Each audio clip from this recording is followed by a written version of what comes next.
இன்றைய தினம் gen Z DMK நிகழ்ச்சி வந்து ஏற்பாடு பண்ணியிருந்தோம். பல மக்களுக்கு தெரியும் இந்த நிகழ்ச்சி எவ்வளவு சிரமத்துக்கு மத்தியில் நடக்குது அப்படின்ட்டு. ஏன்னு சொன்னால் முதல்ல அண்ணா டவரில் நடத்தலாம் அப்படின்னு இருந்தோம். பட் கூட்டம் அதிகமாகும் அப்படிங்கிறனால வரக்கூடிய மக்களுக்கு பாதுகாப்பு இருக்கணுங்கிறதுக்காக ஒரு மண்டபத்தை புக் பண்ணி நடத்தலாம் அப்படிங்கிறத நாங்கள் எல்லாருமே சேர்ந்து முடிவு பண்ணோம். அந்த அடிப்படையில் முதல்ல ஒரு மண்டபத்தையும் நாங்கள் புக் பண்ணியிருந்தோம். ஆனால் என்ன சொன்னாங்க, நேற்றைய தினம் வரைக்கும் காவல்துறை அதிகாரிகளால் நிறைய ப்ரெஷர் வந்தது. வேணாம், இது பெரிய அளவில் கூட்டம் கூடுற மாதிரி இருக்குது, ஏதாச்சும் பிரச்சனை வரும் அப்படிங்கிற மாதிரிலாம் காவல்துறை அதிகாரிகள் சொன்னதின் அடிப்படையில் சரி இந்த மண்டபம் வேணாம், இதை விட பெரிய மண்டபம் பிடிச்சி கூட நம்ம மக்களை அழைக்கலாம் அப்படின்னு சொல்லிட்டு 500 மக்கள் வர இருந்த இடத்துல 300 மக்கள் வந்தால் போதுன்னு சொல்லிட்டு எண்ணிக்கையை கூட குறைச்சிட்டு வேற ஒரு மண்டபத்துக்கு நாங்கள் ஷிஃப்ட் ஆனோம். ஆனால் இன்னைக்கு காலையில் மண்டபத்தை கொடுக்குறேன் அப்படின்னு சொன்னவங்க மண்டபத்து வாசலில் வந்து நிற்கும் பொழுது நாங்கள் உங்களுக்கு மண்டபத்தை கொடுக்கக்கூடாதுன்னு எங்களுக்கு ஆர்டர் வந்திருக்கு, அதனால இந்த நிகழ்ச்சி நீங்கள் நடத்தக்கூடாதுன்னு சொல்லிட்டு மண்டபத்துக்காரங்க தரப்புலையும் நம்ம கிட்ட தொடர்ச்சியாக நம்ம நிகழ்ச்சி நடத்தக்கூடாதுங்கிற விஷயத்தை முன் வச்சுக்கிட்டே இருக்கிறாங்க.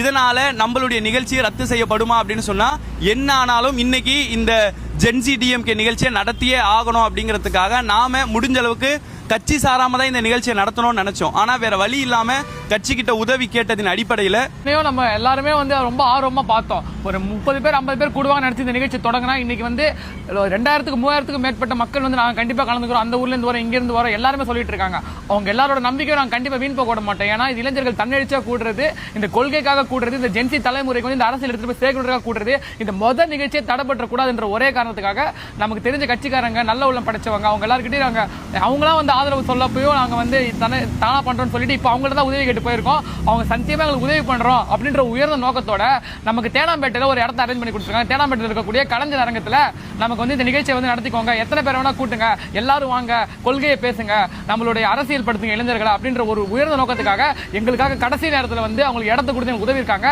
இப்போ பாருங்க, காலையில் நாங்கள் எல்லா வாலண்டியர்ஸும் கிளம்பி இங்கே வந்துட்டு இந்த ஏற்பாட்டுக்கான வேலையை பண்ண தொடங்குறப்ப எங்களை வந்து தடுத்து நிறுத்தி இந்த இடத்துல நீங்க நிகழ்ச்சி பண்ணக்கூடாதுன்னு சொன்னாங்க. நேற்று நைட்டு ஒரு மண்டபம் புக் பண்ணோம், அங்கேயும் பண்ணக்கூடாதுட்டாங்க. அதுக்கு அடுத்து இந்த மண்டபத்தை சேஞ்ச் பண்ணோம். இந்த மண்டபத்தில் புக் பண்ணதுக்கப்புறம் இன்னைக்கு காலையில எங்களை வந்து தடுத்து நிறுத்துறாங்க.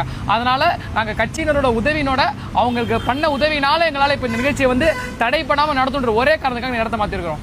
என்ன ஆனாலும் இந்த நிகழ்ச்சியை நடத்தி காட்டுவோம். நமக்கு எப்போ ஒரு சோதனை வந்தாலும் கழகம் துணை நிற்கும் அப்படிங்கறத இன்னைக்கும் கழகம் இந்த விஷயத்துல நிரூபிச்சு காட்டியிருக்கு.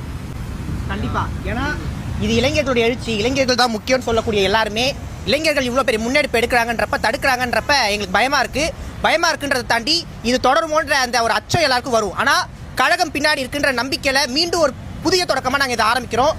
எவ்வளவு பேர் முடியுமோ 1000 பேருக்கு உட்பட்டு எல்லாருமே வாங்க, கண்டிப்பா இதை பெரிய அளவில் பண்ணி காட்டுவோம். என்ன ஆனாலும் எத்தனை தடைகள் வந்தாலும் இந்த நிகழ்ச்சியை தமிழ்நாடே பார்க்குற அளவுக்கு நாங்கள் நிச்சயமா நடத்தி தீர்வோம். அதே மாதிரி கலைஞர் அரங்கம், அறிவாலயம், தேனாம்பேட்டை 4 மணிக்கு எல்லாரும் கரெக்டாக வந்துருங்க.